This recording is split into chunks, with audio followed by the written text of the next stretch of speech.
Monsieur le Président, Monsieur le Commissaire, Excellences, chers amis, il y a moins de 3 mois, nous avions marqué ensemble le 75e anniversaire de la Déclaration universelle des droits de l'homme, renouvelant en fait notre engagement commun, solennel, pour l'universalité et l'indivisibilité de tous les droits humains, pour toutes les personnes et partout. Et je me permettrai de rappeler le discours que j'ai tenu l'année dernière à l'Assemblée générale, pour dire qu'en 2023, il était encore regrettable que les droits des uns et des autres sont différents selon là où on est.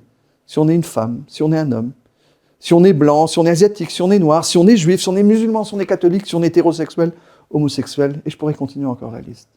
Eh oui, les droits ne sont pas les mêmes, partout, pour tous. Et pourtant, cette promesse qui était notre centre en fait du pacte pour l'avenir, et que nous sommes encore en train de préparer. Et oui, il s'agit d'un message d'espoir pour des milliards d'êtres humains et leurs droits civils et politiques, leurs droits économiques, sociaux et culturels, leurs droits au développement ou leurs droits à un environnement propre, sain et aussi durable. Actuellement, plus de 50 conflits violents sévissent de par le monde. Nous sommes loin des idéaux établis en 1945. Et pourtant, à chaque fois, on se disait, le but, c'est de plus jamais de guerre. Permettez-moi d'en toucher à quelques-uns sans ordre de priorité. En Israël, des crimes d'atrocité inexcusables ont été perpétrés par le Hamas et d'autres groupes armés le 7 octobre dernier. Il est important de les condamner, et que tout le monde les condamne aussi. De l'autre côté, l'intervention militaire menée par Israël a coûté la vie à des dizaines de milliers de civils. J'ai récemment été en visite dans la région et j'ai pu constater la souffrance des deux côtés. Je tiens encore une fois à rappeler ici l'appel du Grand-Duché de Luxembourg à un cessez-le-feu. Qu'il soit humanitaire, qu'il soit de paix, qu'il soit sanitaire, mais un cessez-le-feu.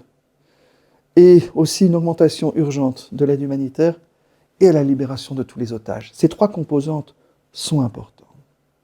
Puis il y a bien sûr la guerre en Ukraine. Je reviens de New York où la communauté internationale a marqué ce triste 2e anniversaire. Cette guerre a déjà coûté la vie à des centaines de milliers de civils et de combattants ukrainiens. Nous renouvelons notre appel à la Russie de retirer immédiatement ses troupes de l'Ukraine.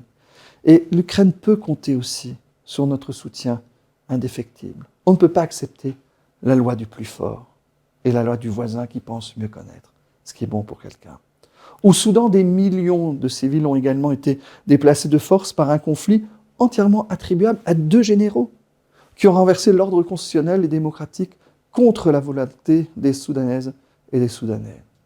Au Myanmar, la cupidité des militaires qui avaient déjà perpétré un génocide contre les Rohingyas les a poussés à saisir illégalement le pouvoir il y a 3 ans et font à présent la guerre aux civils birmans dans leur ensemble. D'autres conflits et crises aiguës de droits humains méritent notre attention urgente. Quand je pense à l'Afghanistan, Haïti, République démocratique du Congo, le Sahel, le Soudan du Sud, la Syrie, le Yémen, et la liste est longue des pays avec des situations très instables où ça peut du jour au lendemain exploser. Le Conseil des droits de l'homme, dont mon pays est membre jusqu'à la fin de l'année, joue un rôle central pour rappeler à la communauté internationale ses obligations de solidarité et d'humanité en ligne avec ses engagements onusiens. Il y a également une triple crise planétaire, nous le savons. Nous faisons face à un potentiel dérèglement irréversible de notre climat, une perte irrévocable de la biodiversité et des pollutions qui coûtent des millions de vies humaines chaque année. Ces crises menacent l'ensemble des droits de chacun, des droits humains. Plus que jamais, nous appuyons la société civile, les défendeurs des droits humains, les enfants et les jeunes qui défendent leurs droits et ceux des générations futures. Je tiens aussi ici à payer un hommage à Alexis Navalny, emprisonné à tort et mort dans des conditions effroyables. Ce sont des personnes comme lui qui sont en fait la conscience de notre humanité et qui méritent notre plein respect ainsi que notre soutien. J'appelle également à continuer à combattre les discriminations de tout genre, les attaques contre les droits des femmes, des filles, des personnes LGBT+, et d'autres groupes en situation de vulnérabilité. Arrêtez de donner votre modèle en disant que c'est un modèle qui doit correspondre à tout le monde. La diversité est notre force. Permettez-moi de citer à la fin le haut-commissaire Volker Türk dans sa vision stratégique et cohérente.